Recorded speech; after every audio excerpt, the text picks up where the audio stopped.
ana laha. Makanya kan ada lagu yang pakai ana laha itu kan khabiri itu kan terakhir ana laha. Aku yang akan memintakan syafaat. Tidak nanggung-nanggung Rasul sujud sekian lama, terus diajari sama Allah berbagai pujian kepada Allah, kemudian ditanya minta apa? Ya Allah, saya minta syafaat untuk seluruh umat. Akhirnya diizinkan untuk berikan syafaat. Mulailah dibuka hari perhitungan amal. Yaumul hisab. Ada yaum mahsyar, padang mahsyar ada yaumul hisab, perhitungan amal. Nah, di hari perhitungan amal inilah baru manusia diperhitungkan amalnya langsung oleh Allah. Ini yang pertama, syafaat dari Nabi. Kemudian yang kedua, al-ulama. Setelah Nabi, kemudian para ulama. Para ulama. Nabi, kemudian ulama. Yang ketiga, asy-syuhada. Baru para syuhada. Dari sini bisa kelihatan kedudukannya orang yang berilmu. Kenapa? Karena orang yang berilmu itu urutannya setelah Nabi, bukan setelah syuhada. Setelah Nabi, baru ulama, baru syuhada. Berarti orang yang berilmu, kata Imam Ghazali, dia itu dengan kenabian dekat, dan dia di atasnya para syuhada. Padahal kita ngerti kalau kita baca hadis-hadis tentang keutamaan syuhada, itu luar biasa. Ini kan orang yang sampai Rasul mengatakan saya ingin meninggal terus dihidupkan lagi gugur sebagai syuhada, meninggal dihidupkan lagi gugur sebagai syuhada. Keutamaan syuhada kan luar biasa. Ternyata itu masih di bawahnya ulama. Karena ulama itu bisa memberikan syafaat. Makanya kalau di dunia kita tidak cari syafaatnya ulama, ya berarti kita ini termasuk orang yang bodoh. Ini kan dikasih bocoran oleh Rasulullah SAW. Ulama bisa ngasih syafaat. Makanya ya pesennya di sini, jangan nanti di sana. Ulama saya beri syafaat. Ya pesennya di sini. Cari kenalan dulu di sini, cari kenalan ulama, janjian. Jangan lupa nanti di sana saya dikasih syafaat ya. Berikan syafaat. Inilah makanya Ahlus Sunnah wal Jamaah gemar cari syafaat di dunia sebelum di akhirat. Datang ke ulama ini, datang ke ulama ini, datang ke ulama ini, datang ke ulama ini, datang ke ulama ini. Terus kan orang-orang soleh itu didatangi guna cari syafaat. Sebagaimana disebutkan dalam sebuah ayat Al-Quran. Orang yang gak percaya ini, yang gak percaya syafaat-syafaat ini, dianggap hadisnya dhaif misalnya begitu ya. Ambil ayat Al-Quran. Dikatakan al-akhila'u. Orang-orang yang berteman di hari ini, semuanya menjadi saling bermusuhan. Adu. Illal, kecuali orang-orang yang bertakwa. Mafhumnya semua bermusuhan kecuali orang-orang yang bertakwa. Berarti orang-orang yang bertakwa saling tolong menolong. Yang lain bermusuhan, yang bertakwa tolong menolong. Nah, tolong menolongnya dalam bentuk memberikan syafaat. Memberikan syafaat. Nah, disebutkan juga dalam hadis yang lain. Rasulullah bersabda, Allah tidak disembah dengan sebuah amal, sebuah kegiatan yang lebih utama daripada memahami agama. Fikih fiddin. Lagi-lagi yang dipakai kalimat fikih. Fikih yang dimaksud bukan fikih, ilmu fikih zaman sekarang itu ya. Tahu tentang ilmu sholat, bukan itu. Ilmu zakat. Dalam arti yang lebih lengkap. Paham ilmu hati, paham ilmu zahir. Itu namanya fikih fiddin. Nah, Allah tidak disembah dengan amalan yang lebih utama daripada upaya memahami agama. Berarti kegiatan seperti ini kan ta'allum wa ta'lim, upaya untuk memahami agama. Ini lagi menyembah Allah dengan ibadah yang paling utama. Kenapa dikatakan ini ibadah yang paling utama? Soalnya kalau tidak begini orang tidak kenal Allah. Tidak tahu mana yang halal, mana yang haram. Banyak ya seperti saya katakan, orang sholat cuma Allahu Akbar, gak ada rasanya, kosong Allahu Akbar begitu. Karena dia gak kenal siapa Allah Subhanahu wa taala, gak ngerti. Ibarat ya saya tidak ambil persamaan ya, tapi ini contoh pengguna HP. Ini misalnya handphone. Kalau yang menggunakan tidak kenal handphonenya, Tahunya cuma buat telepon, SMS. Tapi kalau yang menggunakan mulai kenal, oh ini BlackBerry. Ya. Diisi sama dia pulsa BlackBerry. Ternyata dia bisa BBM-an. Oh ternyata ini ada koneksi untuk browsernya bagus.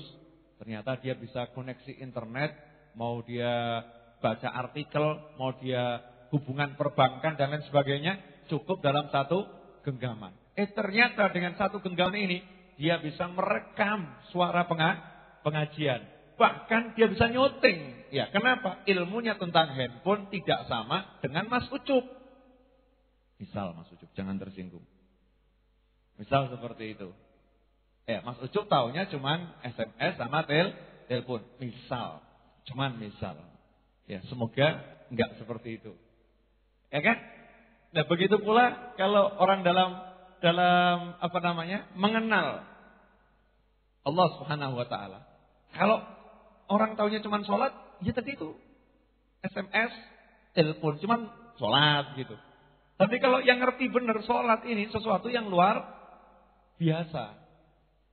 Kalau kita kan belum ngerti sholat itu apa, jadinya dianggap sholat biasa. Tapi kalau orang yang ngerti sholat, ngambilnya nembus 7 lapis langit. Ini hadiah dari Allah yang luar biasa ini. Paketnya suruh ngambil sendiri, nggak dikirim karena barangnya terlampau berharga. Ngambilnya juga nggak lewat malaikat Jibril, langsung Rasul ketemu dengan Allah. Sekarang kalau Anda mendapat ijazah dari seorang ulama, itu sudah senangnya luar biasa. Kasih ijazah sama ulama ini. Ini dikasih ijazah sholat dari Allah kepada Nabi Muhammad SAW langsung tanpa malaikat Jibril, dari Rasul ke kita tanpa malaikat. Kenapa? Karena sangat mulianya ibadah yang namanya sholat. Kalau udah paham seperti ini, maka penghargaannya sama sholat lain. Luar biasa. Saya dikasih sholat sama Allah. Luar biasa. Syukur. Ini loh yang bedakan antara orang yang cari ilmu sama orang yang gak cari ilmu. Makanya nilai ibadahnya berbeda. Allah senang. Ini orang-orang yang ngerti, kenal saya ini. Wa ma khalaqtul jinna wal insa illa liya'budun. Yang ketiga baru syuhada. Baru syuhada nanti yang memberikan syafaat. Tadi ya syafaat ya. Kemudian wala faqihun wahidun. Kata Rasulullah SAW, seorang yang betul-betul paham agama, asyaddu al-syaitan min alfi abid. Buat setan itu lebih menakutkan dibanding menghadapi 1000 orang yang ahli ibadah. 1000 orang duduk misalnya zikir. 1000 orang duduk baca Al-Quran. Lawan satu orang yang alim, setan pilih lawan yang 1000 orang tadi. Kenapa? Lebih mudah ngadepinnya. Yang lagi ngaji, baca Al-Quran, gampang tuh setan mau menghentikannya. Ya, gampang banget. Dibuat handphonenya berdering, kring. Lama-lama gatal, kemudian dilihat. Siapa toh? Yang mau bayar utang. Quran tutup, nyingkir. Ya kan? Tapi kalau orang alim nggak bisa begitu kan? Ya, orang yang cuma ahli ibadah mudah digoda oleh syaitan. Kata setan, itu yang rajin-rajin ibadah itu buat saya seperti bola di kaki anak kecil. Bola di kaki anak kecil, gimana? Tendang sana, tendang sini, gampang. Kita ini buat oper-operan sama setan. Yuk, oper biar terima sama temannya. Back kanan, ya. Bagian belakang, lempar ke depan, gelanggang. Terus gelandang ya, gelandang kanan, gelandang kiri. Ya, penyerang, tembakan gitu. Ini kita sama setan dianggap bola, go bal-balan. Pemainnya adalah syaitan. Terus yang dipermainkan siapa? Ya kita-kita ini. Karena kita kurang ilmu, lain orang yang alim. Ambil contoh. Contoh nih ya, orang enggak bisa dipermainkan syaitan. Di Hadramut ada seorang habib dulu, ulama. Maghrib sampai Isya biasa di masjid. Wirid, baca Quran. Isya baru selesai, setelah Isya baru pulang. Hari itu beliau mestinya ada paketan yang masuk, tapi udah ditunggu sekian hari paketnya nggak datang. Padahal nilai paketnya adalah hampir seluruh kekayaannya. Sudah dibayar, itu barangnya nggak datang. Anaknya cari informasi, dapat informasi. Ternyata paketnya terlambat. Sudah mau nyampe hari ini sampai udah kelihatan rombongan ontanya itu. Anaknya langsung ke masjid. Ngomong sama bapaknya. Bapaknya nanya, ada apa nak? Kabar gembira ya ayah. Ada apa? Paketnya nyampe nanti malam. Itu sudah kelihatan di sana. Kamu itu menghentikan saya baca Al-Quran, menghentikan wirid di masjid, cuma mau ngasih tahu ini. Iya ayah, inna lillahi wa inna ilaihi roji'un. Nanti kalau paketnya datang, langsung sedekahkan kepada seluruh umat Islam. Itu enggak berkah itu. Kalau kita ambil enggak berkah. Sampai wirid saya berhenti, gara-gara cuman paketan di antara maghrib dan isya. Terus kamu enggak ngerti sopan santun, enggak ngerti nilainya zikir, enggak ngerti nilainya Al-Quran, enggak ngerti nilainya wirid. Jangan menghadap ayah lagi kecuali setelah setahun. Setahun lagi kamu boleh ketemu ayah. Sekarang kamu pergi keluar kota, pergi ke pesantren sana. Jangan pulang sebelum setahun. Diusir tambah anaknya. Kalau bapak zaman sekarang gimana? Anak pintar, Masya Allah, mana paketnya? Tutup. Mau makan apa? Jajan apa ini ya?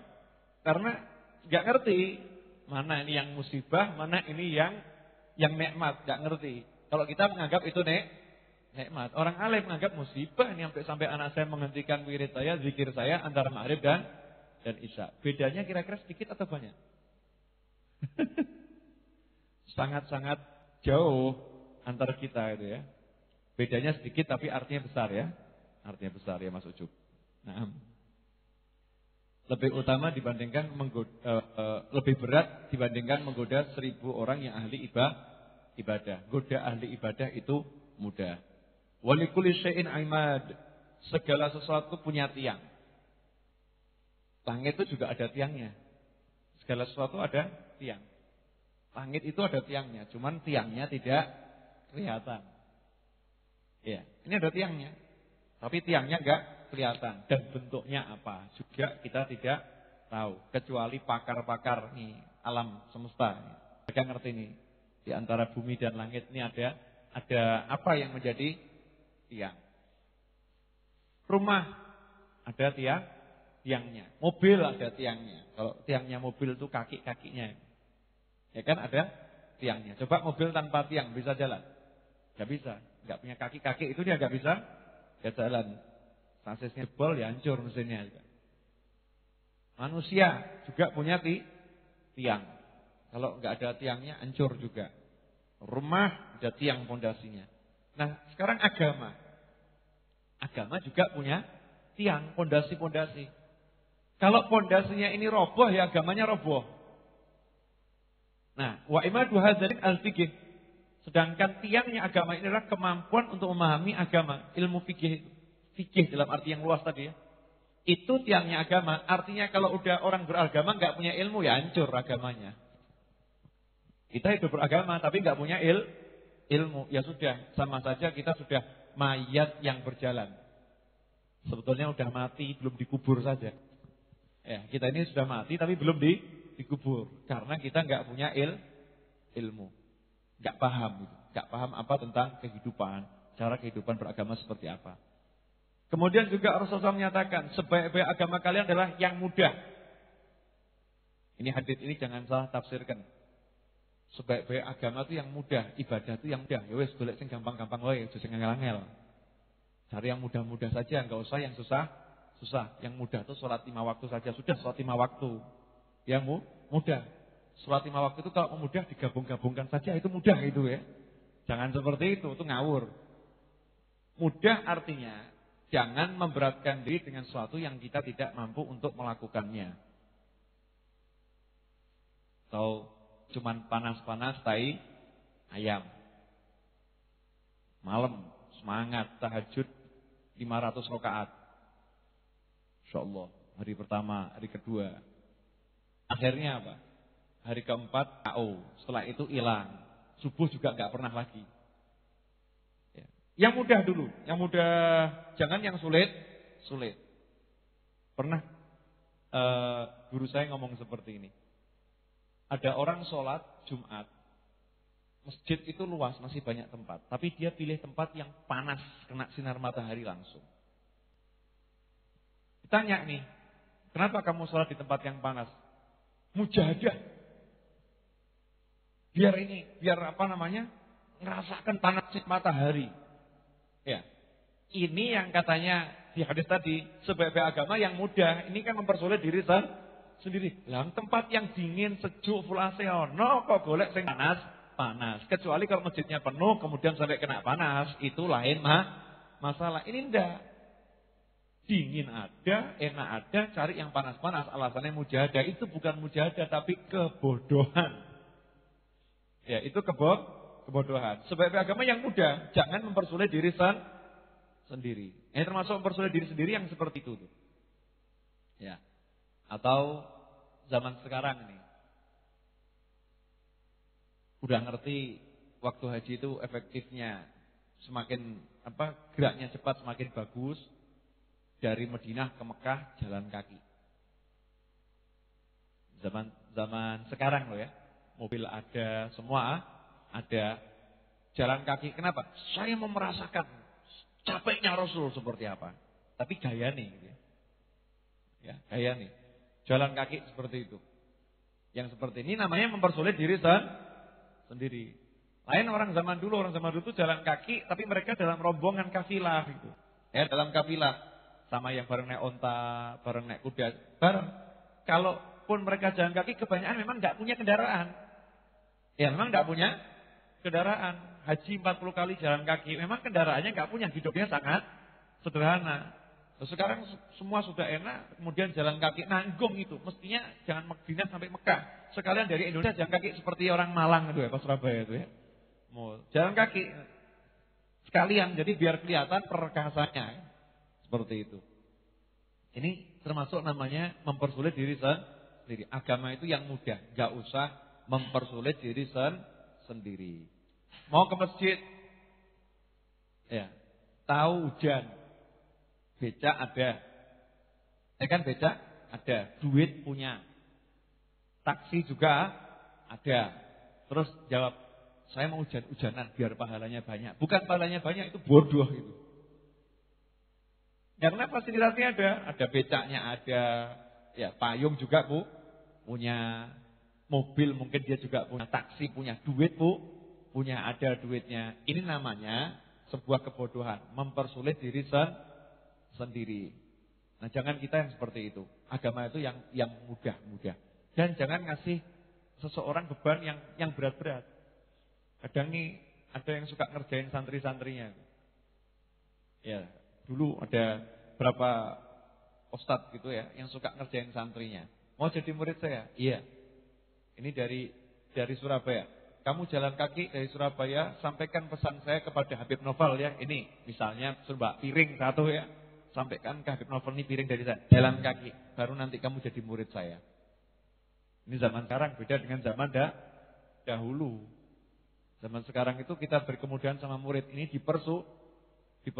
Ya kalau itu guru beneran masih mending gitu ya. Ya kebanyakan kan guru-guruan. Ya guru beneran. Dipersulit. Ya dipersulit, kasih yang berat. Ada yang seperti itu. Wa khairul ibadah al-fiqh. Dan sebaik ibadah adalah pemahaman terhadap agama. Yaitu proses belajar dan mengajar sampai paham agama. Kemudian Rasulullah SAW juga bersabda, keutamaan orang yang beriman, yang alim dibandingkan orang beriman yang ahli ibadah itu 70 derajat di atasnya. Mukmin, alim. Satu lagi mukmin, abid. Seperti yang saya jelaskan kemarin. Yang satu mukmin, alim, mukmin tapi ilmunya luar biasa. Yang satu mukmin, abid, mukmin tapi dia ahli ibadah. Yang alim ini pangkatnya 70 derajat di atas orang yang ahli ibadah. Padahal kemarin kita sudah belajar, katanya Sayyidina Abdullah bin Abbas, antara derajat yang satu ke derajat yang lain kemarin disebutkan khamsah mi'ah am. 500 tahun perjalanan. 70 derajat kali 500. 70 kali 500. 7 kali 5, 35. Kira-kira berapa tuh? 500 dikali 7, 3.500. Kalau 70 kali 500 berarti 35.000. Berarti 35.000 tahun perjalanan. Maksudnya begini, Misal ini pangkatnya ahli ibadah di buku sini ya, ini ahli ibadah. Yang alim itu pangkatnya ini jalan 35.000 tahun baru nyampe. Bisa dikejar nggak kira-kira? Nah, jaraknya ini kira-kira dekat atau jauh? Jauh sekali. Baina darajatain, di antara derajat yang satu ke derajat yang lain 500 tahun perjalanan. Padahal itu ada 70 derajat. Jaraknya ada 70 derajat. 70 dikalikan 500. 35.000. Betul ya? 35.000 ya? Subhanallah. Kira-kira masih ada enggak ahli ibadah yang sok sama orang alim? Ada tuh. Jadi kita ini sendiri ini kadang sok gaya gitu ya. Wah, saya udah sama ustadznya itu. Sama dari mana? Ya. Saya udah tahajud, sudah begini. Saya udah sama. Sama apanya? Sama zahirnya. Batinnya. Orang alim itu batinnya enggak sama dengan kita. Nah, dalam hadis yang lain, ini hadis sebagai penutup, nanti Habib Muhammad biar ngasih tambahan penjelasan, insyaallah. Sesungguhnya kalian, kata Rasulullah SAW, ini Rasul ngomong sama sahabat, sesungguhnya kalian saat ini berada di zaman yang banyak sekali orang-orang yang paham agamanya. Fuqahanya banyak sekali orang yang paham agama. Qalil qura'uhu. Tetapi yang ahli Al-Quran sedikit, tidak banyak. Karena dulu penghafal Al-Quran itu tidak banyak sama Rasulullah SAW ya, sedikit. Kebanyakan sahabat itu hafal cuma surat Al-Baqarah. Makanya sampai Khalifah Umar bin Khattab berbuat bid'ah hasanah, membuat sholat tarawih berjamaah dengan satu imam yang hafal Al-Quran. Tujuannya mengajarkan sahabat agar bisa hafalkan Al-Quran 30 juz.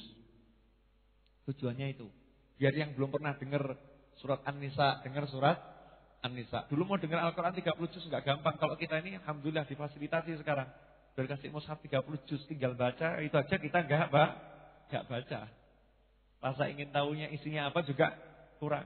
Sahabat dulu susah mau dapat Al-Quran lengkap itu susah. Nemui orang yang hafal 30 juz juga harus ngantri. Ya kan? Sampai Abu Musa Al-Asy'ari itu kalau malam buat majelis, Abu Musa Al-Asy'ari, beliau baca Al-Quran di rumahnya, kumpul orang-orang. Ya, Rasulullah SAW dikasih tahu sama sahabat, ya Rasulullah, itu Abu Musa berbuat bid'ah itu. Buat pengajian di rumahnya. Maka Rasul, antarkan saya ke sana, carikan saya tempat yang mana saya bisa datang, tapi orang nggak ada yang tahu. Akhirnya Rasulullah SAW datang di belakang gitu ya, duduk ikut dengarkan, senang betul Rasulullah. Oh, ini bagus ini, cakep, cocok yang seperti ini. Nah, ini sahabat sampai berdatangan banyak sekali karena ingin mendengarkan Al-Quran. Sedikit qura'nya. Kemudian khutaba'uhu qalil.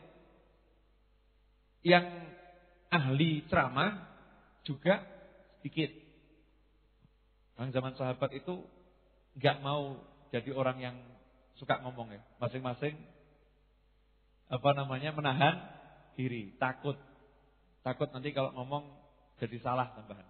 Mereka hati-hati. Kalau sudah ada satu yang jadi khotib, yang lain menundukkan diri. Cukup dia saja. Kenapa? Karena ada satu prinsip al-masyhur bi barakatil mastur. Yang ternama itu berkat orang-orang yang tidak ternama. Itu orang-orang soleh itu begitu.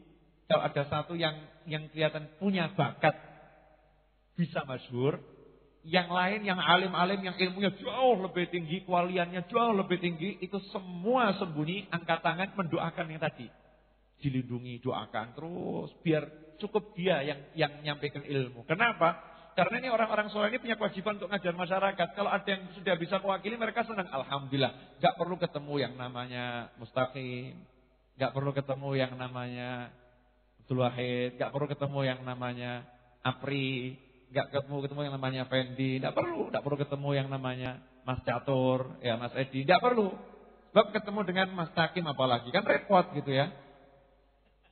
Repot ini. Wah, ini begini begitu harus melayani, jaga hatinya dan lain sebagainya.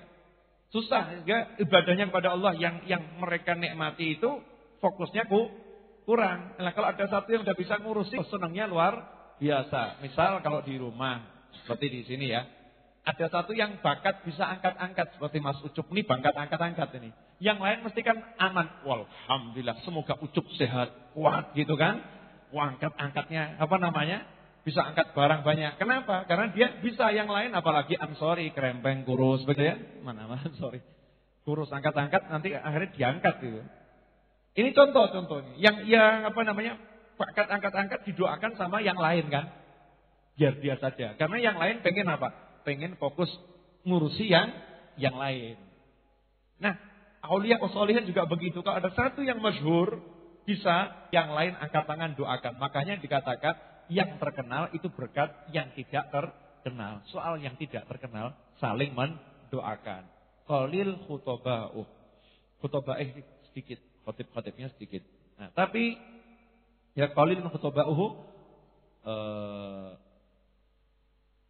katsir fuqahu qalilun qur'uhu wa khutoba'uhu. Qalilun sa'iluhu katsirun mu'tuh. Sebelum saya lanjutkan yang berikutnya, khotibnya sedikit. Kalau zaman sekarang, satu khotib kelihatan jadi, yang lain tidak mau kalah. Ya kan? Kemudian yang lain berusaha mencari kekurangan yang lain, kemudian saling menjatuhkan. Oh itu ceramahnya nggak benar itu. Kalau ceramah begini-begini. Bahkan ini kadang khotib punya pengikut, ini khotib punya pengikut, antara pengikut itu saling menjelek-jelekkan. Sehingga dunia perkhotiban itu sama dunia perdagangan, ngeri dunia perkhotiban. Gara-gara ini, yang tadi santri-santri yang ngaku santri tapi nggak punya ilmunya, nyantri ya. Ya begitu nih. Bahkan masyarakat kita kebiasaan. Jadi kalau dengar pengajian tuh cuma untuk tonton. Oh ini bagus nih. Oh ini cakep nih, omongannya enak ini. Oh Masya Allah, ini Ustadz luar biasa nih ya. Senang. Begitu Ustadznya, oh Ustadznya lucu ya. Oke. Begitu Ustadznya ngomong bab poligami, sakanggu kira bener lagi. Misal, cuman gara-gara begitu langsung Ustadznya diusir. Dibuang. Ini masyarakat zaman sekarang. Makanya kalau ada khotib zaman sekarang, cari perhatian masyarakat termasuk khotib yang bodoh. Kenapa khotib bodoh? Ya cuma disuruh nyenengkan masyarakat. Emangnya khotib ini budaknya masyarakat? Ya, budaknya pendengar. Kayak orang yang senang, sing seneng ojo. Kita berarti bukan karena Allah, tapi untuk apa? Sekedar menghibur telinganya orang-orang yang cari hiburan. Nah, ini banyak orang cari ilmu tapi cari hiburan, bukan cari ilmu yang hakiki.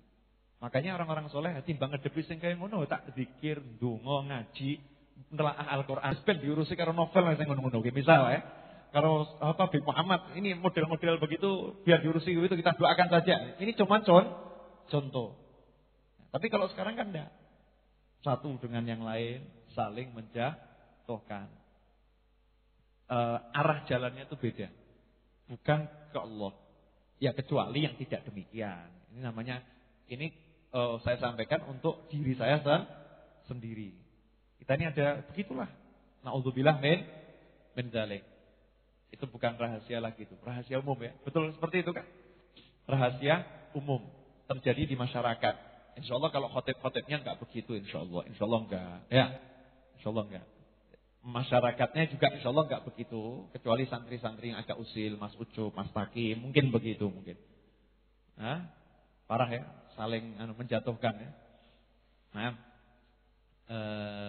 berikutnya, lun sa'iluhu. Zamannya Rasulullah SAW, sedikit orang yang minta. Qalilun sa'iluhu. Yang mau minta sedikit. Dan kalau minta itu kepeksa.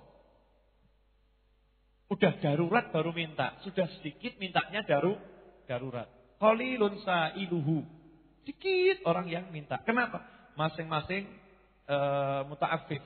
Bisa menjaga kehormatan dirinya. Contoh Abu Hurairah. Abu Hurairah itu tinggalnya sama Ashabus Suffah di masjid. Waktu itu ya. Di masjid. Kalau nggak ada kiriman makanan ke masjid, nggak makan. Suatu hari Abu Hurairah udah nggak kuat nih, lapar luar biasa. Kalau mau minta selesai, mau minta selesai. Tapi beliau nggak mau minta.